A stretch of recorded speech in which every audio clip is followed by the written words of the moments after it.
Welcome to the Recommended Daily Value Podcast, your daily dose into the health and wellness world.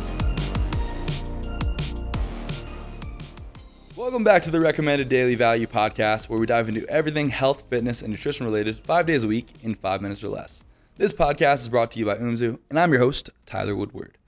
If you're not already, what are you waiting for? Hit that subscribe button, because today's topic of the day is raw milk and why it's illegal. So if you're like me, you've probably heard both sides of the story. Raw milk is a superfood and raw milk is extremely dangerous. Let's dig to the bottom of this. So let's talk about why raw milk is illegal in the first place. And that's because raw milk is basically a shortcut. Back in the 1800s, during the Industrial Revolution, cities were growing bigger and bigger, and with more and more people settling in cities, you've obviously got to feed more and more people. Keep in mind, this is before mainstream refrigeration. So you've got two choices. You either bring in milk from the country to the city or bring the cows to the city. Realistically, neither are probably great options without refrigeration, and it turns out that shipping milk was not too cheap. As a result, more cows were brought into the city. And it turns out the cows will pretty much eat anything you eat them, so they were fed the byproducts of various industries, specifically distilleries using what was left over from the grains they fermented for alcohol. So they built farmhouses adjacent to the distilleries and pumped out the cereal byproducts to the cows for feed. So you have these cows stuffed into a little refinery with probably little to no room to move, very little sunlight, and in extremely unsanitary conditions. What could go wrong? Not to mention, this was the 1800s, so virtually none of the vitamins had been discovered yet. So the cows were almost without a shred of a doubt extremely malnourished. Now, you may not be aware of this, but the quality and content of the milk is dependent on the health and nutrition of the cow. Sick, malnourished cows do not produce the same quality of milk as a regular healthy cow.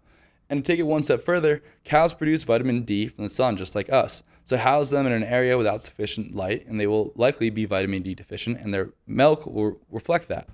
Unsurprisingly, a scandal eventually broke out in the newspapers where it turned out that this vile milk was actually causing the deaths of thousands of infants in New York City each year. Now here's that shortcut I was referring to. Back in the mid-1800s, Louis Pasteur discovered pasteurization. Basically that if you heat up a food or liquid sufficiently, it kills all the bacteria in it.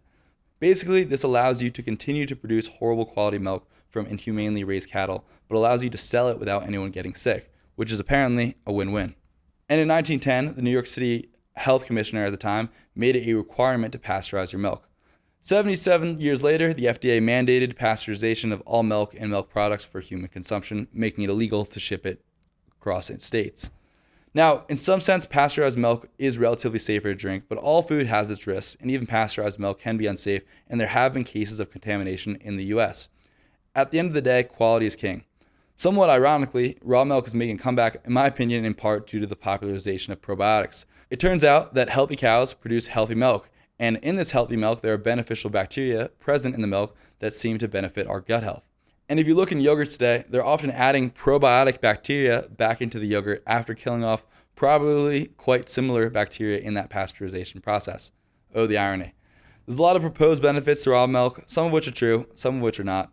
But in my opinion, the biggest advantage to raw milk is that the farmers must keep their dairy farm operation up to the highest standards, as if anything goes wrong on their farm, it will be shut down immediately. And as a result of this, all raw milk is from entirely grass-fed cows pretty much, which keeps them as healthy as possible, making sure the milk is as healthy as possible. Well, that's it for this episode. So remember to get your raw milk in and enjoy it. If you enjoyed this episode, make sure to hit that subscribe button and to share it with a friend. And remember, these opinions are my own, based on my own research and experiences. It is not medical advice. Until next time, be good.